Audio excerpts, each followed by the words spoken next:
Hello and welcome. This is Cherie with Rehash Fiber, and I have a wonderful tank top pattern for you today. I also call this an adventure top because I was out on an adventure when I found the yarn, and it makes it extra special to me. First of all, I'm going to tell you about the pattern. It is called the Hope Top, and it is by Gudrun Fezel. You can find the pattern in her Ravelry page, and I will include the link for that in the show's description. I was looking for a wonderful tank top pattern to use this really cool fingering weight yarn that I had from a trip. I wanted it to have something special to it, yet not be too hard. Here we have it. It's worked top down. You do cables around the neckline and around the arms. Then, once you hit that point, it's smooth sailing, knitting it around all the way down until you do a little bit of ribbing at the end. There is a choice in her pattern for how you bind off. You can do the classic bind off, or you can do the Italian bind off.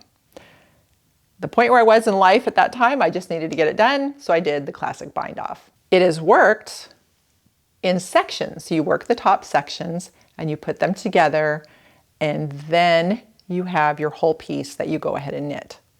So it is super fun to do. So what I do want to tell you is that the top part does take a fair amount of concentration.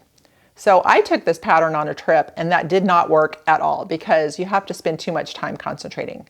However, once you get to under the arms, now it's a perfect social project you can do anywhere, anytime, and just keep knitting. So you have a little bit of both. And that's what it takes. When you get something special, you end up having to work for it a little bit, but it's so worth it.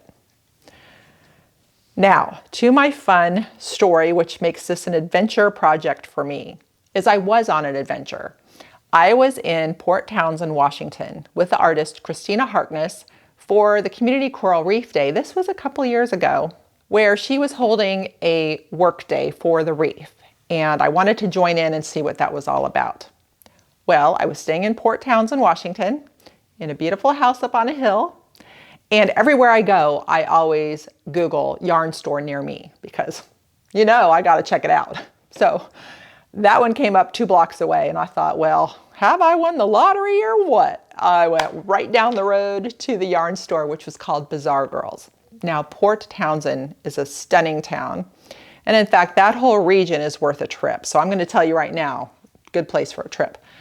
Gorgeous with the water, the mountains, great historic town. So the yarn store itself would be a tourist destination. It's in a beautiful old building.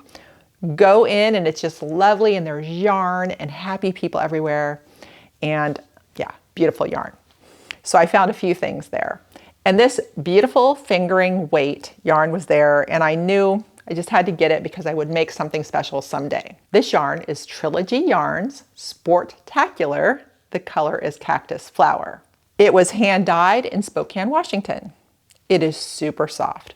What was neat is that at one point I steamed this because I thought maybe I could get out of blocking it. I still needed to block it. But I steamed it and it produced this ever so slight little halo, and I really like it.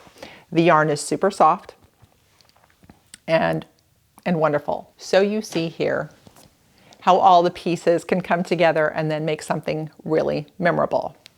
So for a little fun fiber talk, I've been contemplating that lately because finally in Florida, it's gotten cool enough where I can wear sweaters, light sweaters, cardigans, and I'm wearing my own, of course. And people are always saying, well, do you sell those? And I'm giving them the long story, so I need to learn how to shorten that to this. The yarn costs in the hundreds. The time it takes to make it is months.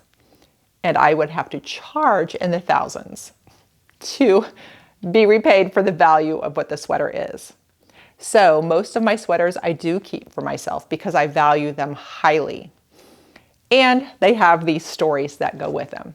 But then I was pondering it all, and I thought it's slow clothes that last forever. So just remember that. We're making slow clothes that last forever. And you'll probably hear me say that again because I think it's kind of a thing. So, but isn't it really fun to wear your clothes that you've made and just converse with people about it? And some of the things I've made, I've the yarn is so unique. I'm like, and you gotta touch it.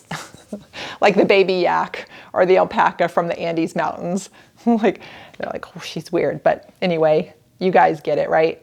So anyway, thanks for listening, because it's really fun to talk to other fiber artists that know all about this. And we're doing these slow clothes together, and aren't they fabulous? So one more thing, this pattern does come in 7 sizes. So do check it out. All right, everybody, happy knitting the Hope Top, and thanks for watching.